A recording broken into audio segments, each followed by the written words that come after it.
पूरे बस्तर के लिए यह एक चेतावनी है। जो लोग खुद को प्रकृति पूजक कहते हैं, जो खुद को प्रकृति प्रेमी बताते हैं, वो ये संदेश समझ जाएंगे। लेकिन जो लोग प्रकृति का दोहन करके अपना कारोबार चला रहे हैं, उनके लिए यह चेतावनी शायद असुविधाजनक होगी। बस्तर का भौगोलिक ढांचा अब बदल चुका है। यह धरती जो कभी स्पंज की तरह पानी सोखती थी, अब एक स्लैब बन चुकी है, जहां से पानी बस फिसलता है, बहता है और तबाही लाता है।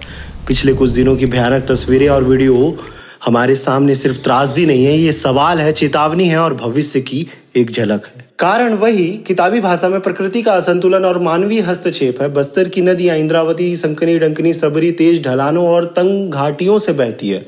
हल्की सी अधिक बारिश भी इन्हें उफान पर ला देती है। इस साल क्लाउड बर्स्ट जैसी हाई इंटेंसिटी बारिश ने कुछ ही घंटों में नालों और नदियों को भर दिया।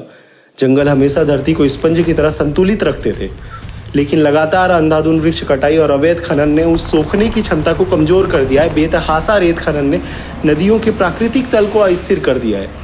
जहां पानी को फैलकर धीमा होना चाहिए था, अब चैनल गहरा और असंतुलित है। नतीजा बाढ़ का वेग और विनाश दोनों बढ़ चुके हैं। यह सिर्फ भारी बारिश नहीं थी, यह प्रकृति की सख्त चेतावनी थी। अगर हमने संतुलन नहीं साधा तो आने वाले हर वर्ष अगस्त का महीना ऐसी ही तबाही ला सकता है। बाढ़ सिर्फ पानी नहीं बहाती, वो सपने बहाती है, लोगों की उम्मीदें बहाती है।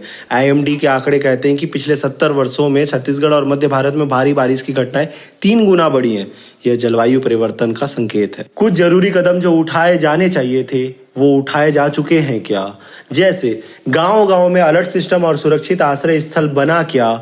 नगर निगम और पंचायत द्वारा नालों और नालियों की सफाई, सबसे बड़े 50 चोक पॉइंट्स को तुरंत खोला जाता है क्या? अवैध रेत खनन पर रोक और सख्त ड्रोन निगरानी होती है क्या?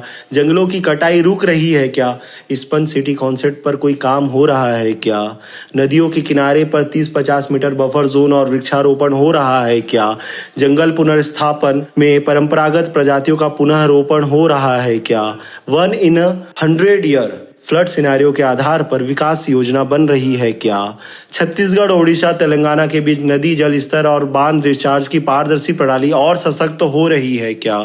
जन जागरूकता के लिए कुछ कदम उठाए जा रहे हैं क्या?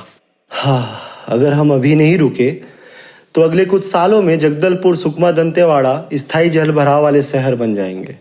लेकिन अगर हमने कदम उठाए तो बस्तर फिर से स्पंज बन सकता है, पानी सोखने वाला, जीवन देने वाला, भविष्य संवारने वाला।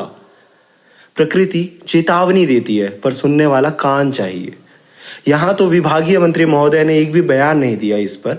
कोई बात नहीं, हम बस्तर वासियों को अपने बस्तर को बचाना है। धन्यवाद।